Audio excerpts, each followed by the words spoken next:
আজকে দ্য একুয়াভার্স লাইটের একটা স্মল রিভিউ হবে, একদম খুবই ছোট। এই লাইটটা নিয়ে আমি এর আগেও কথা বলছি, আমার ট্যাঙ্ক নিয়েও কথা বলছি, ট্যাঙ্কটা কতটুকু সাইজ কতটুকু তা বলছি। তারপর বলতেছি ট্যাঙ্ক সাইজ হচ্ছে 12 হাইট 12।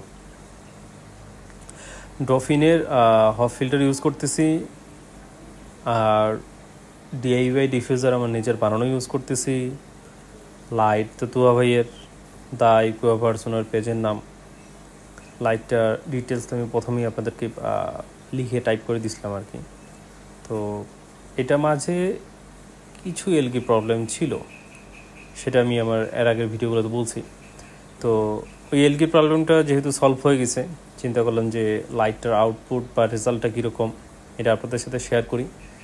এবং যেহেতু এটা দেশে তৈরি হচ্ছে বা দেশেই পাচ্ছি, তো ওয়ারেন্টিটা খুব ইজি, আমরা ওয়ারেন্টিটা খুব সুন্দরভাবে পাচ্ছি। তো এই কারণে আমি বলতে পারি যে যেহেতু ওয়ারেন্টিতে ঝামেলা নাই, তো আমরা এই লাইটগুলো নিতে পারি। এখন কথা হচ্ছে এই লাইটগুলো আসলে মানে কিনা ভালো হবে কিনা।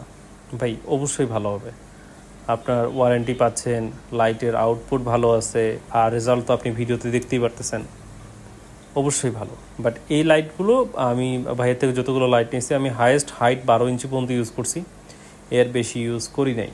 তাই আসলে আমি ওদেরকে বলতে পারতেছি না যে ওনার লাইটগুলো হাইট কতটুকু কভার করতেছে। যেহেতু এখন পর্যন্ত আমার হাইয়েস্ট 12 ইঞ্চি হাইট পর্যন্ত আছে, তো আমার কাছে 12 ইঞ্চি হাইটে এর যে আউটপুট, এটা আমার কাছে অনেক বেটার মনে হয়। এবং লাইটটার যদি ওয়ারেন্টি বা এরকম কোনো ঝামেলায় পড়তে হয়, তবে দেখা গেলো ভাইকে বললেই উনি সেটা রেসপন্স করে। তো সব দিক থেকে এবং কি এর যে প্রাইস, সেই প্রাইস অনুযায়ী আমার মনে হয় যে আউটপুট ভাই যথেষ্ট ভালো। এখন অন্যান্য লাইটের সাথে আপনারা কম্পেয়ার করে দেখতে পারেন যারা নেবেন, বাট আমার কাছে মনে হয় যে না, এটা যে প্রাইস আমি দিচ্ছি ওনাকে, সেই প্রাইসে আমি সেই সুন্দর আউটপুটটা পাচ্ছি। অবশ্যই ওনার যে নতুন আরও কিছু লাইট আছে, যদি আমি যদিও কমার্শিয়ালগুলো ইউজ করতেছি, বাট যদি কখনও ওরকম এক হয় যে ইউজ করার সুযোগ হয়, অবশ্যই আমি ইউজ করে আপনাদের সামনে সেই রিভিউটা তুলে ধরার চেষ্টা করব। আর আপনারা, আমি এর আগেও বলছি বা আমার যে ভিডিওগুলোতে, আমি লাইটগুলো কিন্তু নিজের টাকায় কিনি। তো কেউ আবার বললেন না যে দালালগিরি করতেছে এরকম কোনো কিছু। বাংলাদেশে তো কোনো কিছু নিয়ে বলাটাও আসলে ভুল।